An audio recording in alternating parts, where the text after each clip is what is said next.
Sometimes in life you hit a bit of a milestone. For me, that recent milestone was my birthday. Now, it has made me feel a little bit reflective. Nothing too heavy, don't worry, it's not that kind of channel. But it has made me think back on my makeup journey so far. And with all good journeys, they always begin with a single step. And that single step can often be the most terrifying thing to do. So I went out and about on the interwebs and I was asking people, what are your biggest frustrations when it came to taking that first step into this weird and wacky world of makeup? I heard some incredible things from you guys and it inspired me to make this new series of videos. I want to go through the mistakes that I've made and the lessons that I've learned that have led me to this point now. So welcome to Building a Foundation.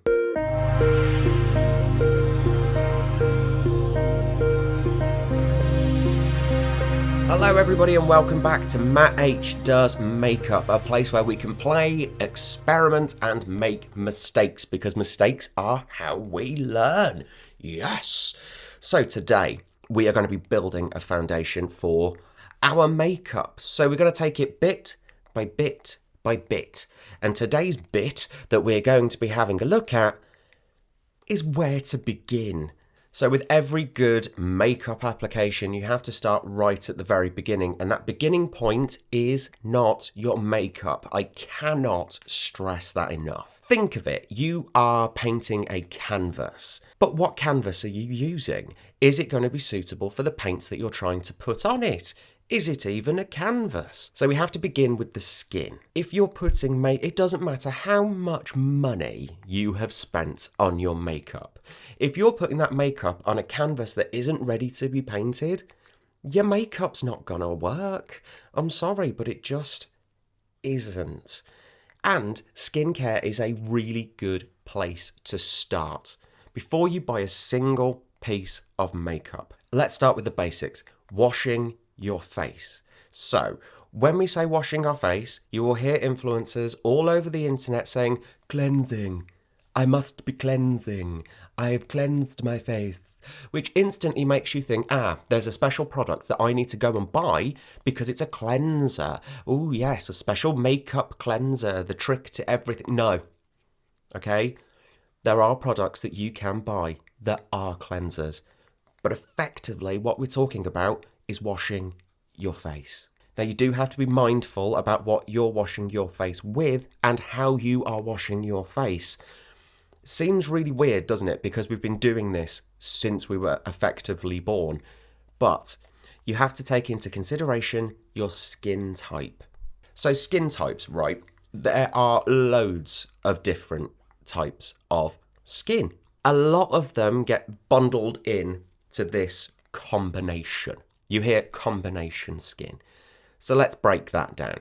Combination skin is when there are different areas of your face that have different properties, shall we say.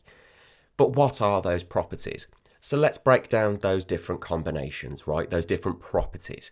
You have dry skin, oily skin, you have dehydrated skin, you have got red skin, or I say red skin, that is probably too broad. Let's say you've got areas of pigmentation on your skin because it can completely depend on your skin tone. So when you're buying products for combination skin, it's a bit of a catch-all. Sometimes you do have to be a little bit more targeted with the products that you're using. Just as a point of reference, let's map out my face and then maybe you'll be able to identify with some of those areas, okay? So, forehead, yeah? This, greasy. This, quite dry, actually, especially sort of here. I get quite dry in that centre parting area there. Cheeks, these are greasy. These are super, super greasy because I've got quite large pores here. Redness, I have redness all the way down the middle of my nose here. I've got a little bit also on my cheeks here. Dry, I'm dry all in my moustache area here. So I've got what I would call combination skin. I am also relatively prone to breakouts. As you can see, I've got a couple of bits and bobs going on in my face, which is normal. Okay, that's fine. That's all right. But we want to try and minimize that as much as we can. So first thing in the morning when I wake up, I want to try and get the nighttime gook off my face. So what I do is I use this little product here from Beauty Bay. Yes, this is a vitamin C and niacinamide cleansing gel. Now, the reason that I chose to use the vitamin C and the niacinamide gel, again, I'm trying to break down these sort of language things. So vitamin C, good for your skin. It also helps even out skin tone, so can help sort of not reduce the redness as such, but sort of balance the tone of your skin. Niacinamide, very good apparently for breakouts, bit of a degreaser, I think. That might not be true.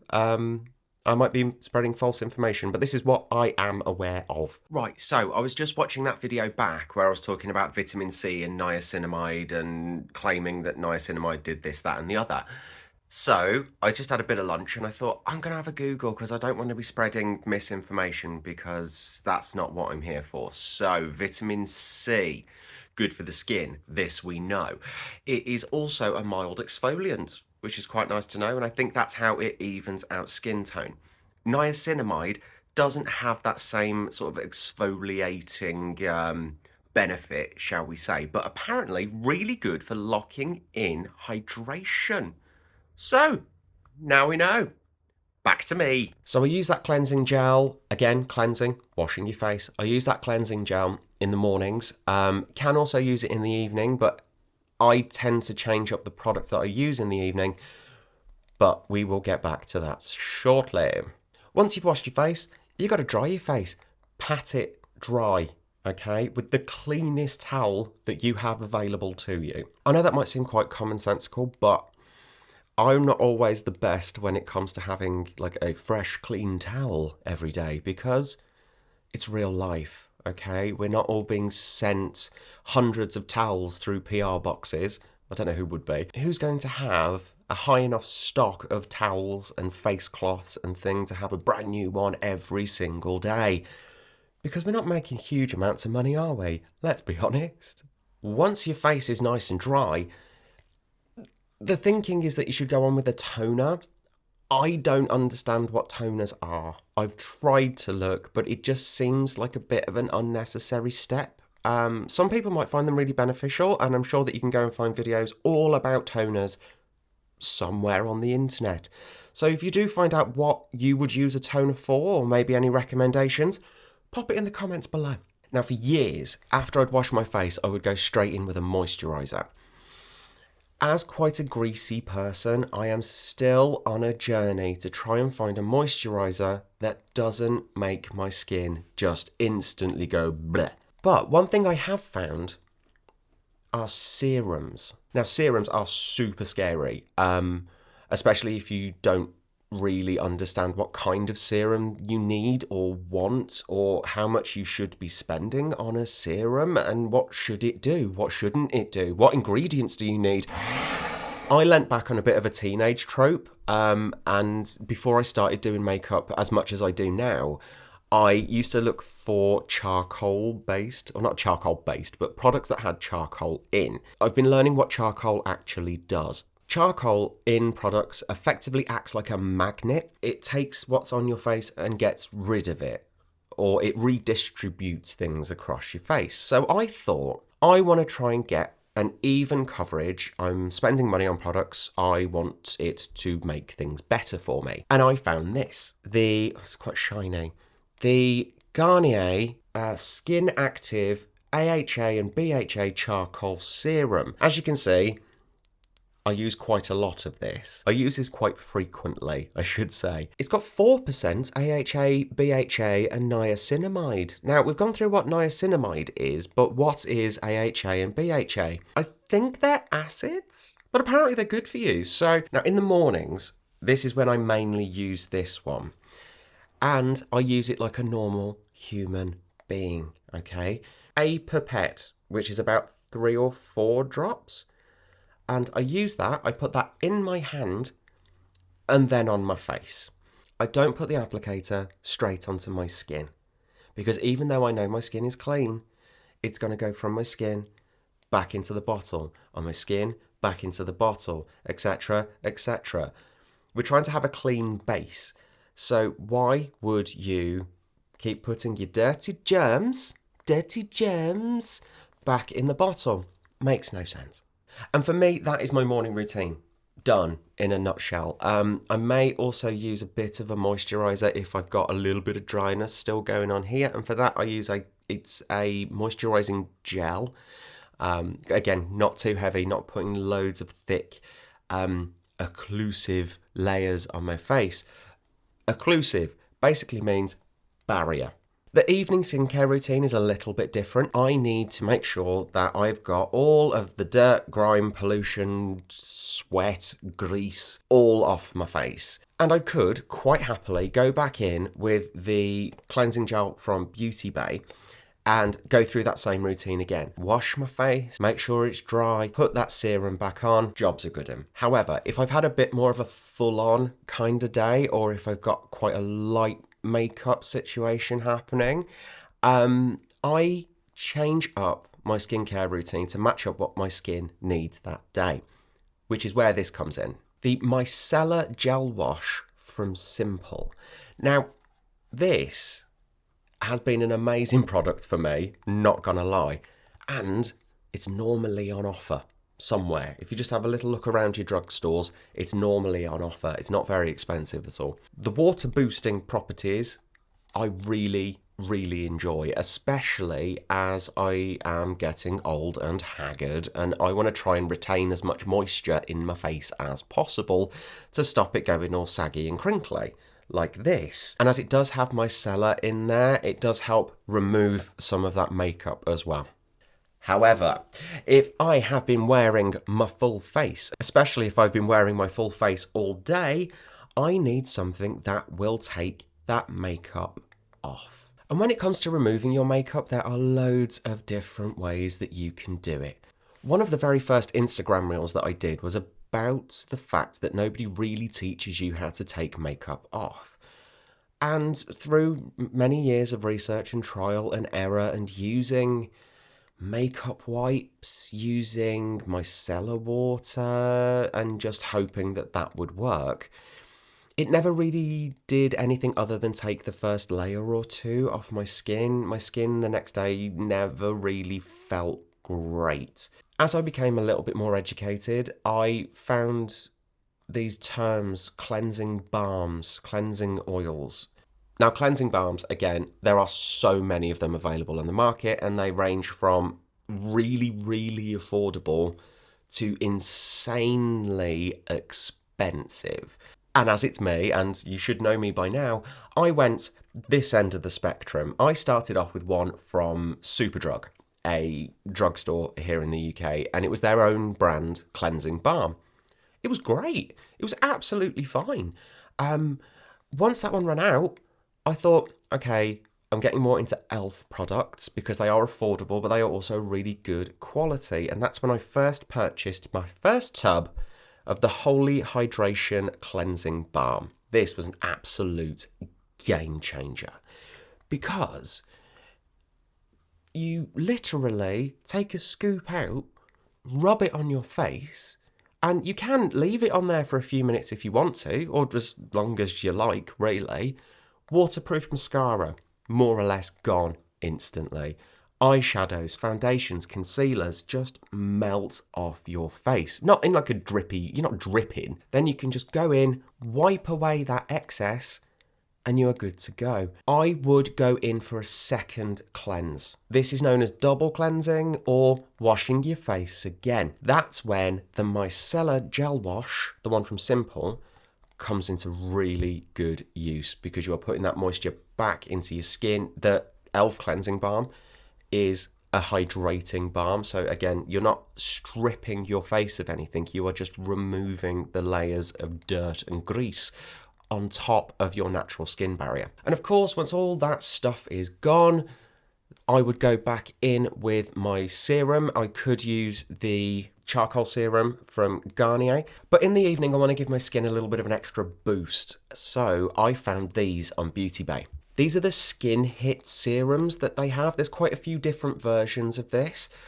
This is the vitamin C and peptide think of it as a serum, but a little bit stronger. A little bit stronger. You don't need anywhere near as much, which is brilliant. We've gone over what vitamin C does. It's good for your skin. We all know that. But a peptide. What is a peptide? Apparently, a peptide or peptides, they help rebuild your skin's natural barrier. Okay, so you are not damaging that protective layer that you have, because that's really important. So using a product that has a peptide in, can't knock it, can't knock it. Again, it's a little pipette. Such a good word, isn't it? Pipette. Even with a full squeeze, you can see you're not getting anywhere near as much product as you were in that Garnier one. And the good thing about SKINHIT, the SKINHIT serums, is that you can use them in conjunction with other products. So as I said, I have a moisturising gel that I use from time to time.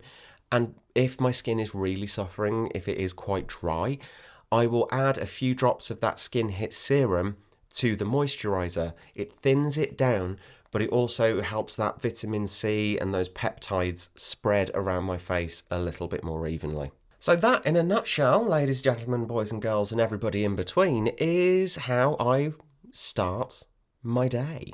But then, of course, there is the elusive option 3. Now, option 3 is what I call my skin routine if I know I'm going to be wearing makeup.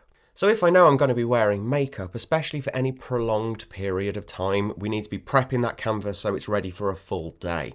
This is where I combine some of those products that we've already spoken about. So as I mentioned, I've got quite dehydrated skin, so I know that I need to keep that hydration in, especially if I want a smooth finish on my foundation.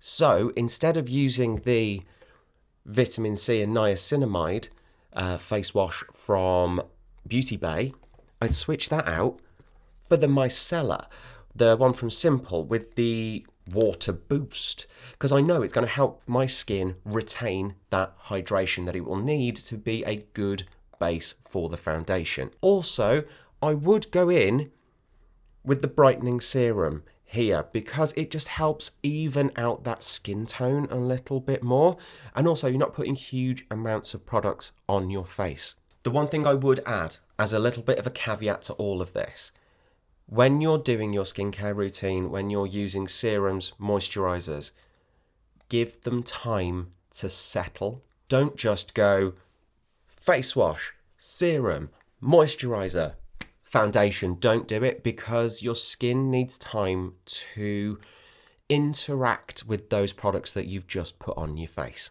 If you don't, you're running the risk of those products interfering with each other, which is not what you want to happen. So if you've just put your moisturizer on and it hasn't had time to settle on the skin, when you start applying makeup, that foundation, as an example, is going to interact with the moisturizer. It won't do a huge amount, to be perfectly honest, but it will thin that product down, so you won't get an even coverage, because you'll have bits of like wet skin, bits of slightly drier skin, bits of, I don't know, streaky bits on the cheek. So now that we have that face ready to go, it's time to start applying your makeup. And for that, you'll have to wait for the next video in this series. And of course, you can always stay up to date with what we're doing here over on Matt H Does Makeup by giving us a little cheeky subscribe. Make sure you've got your notifications to always on so you can see exactly when I upload a new video. I'd love to hear what you guys do as part of your skincare routine and how you make those changes if you know that you're going to be wearing makeup. So do put it in the comments below. But until I see you again, take care. We'll see you soon.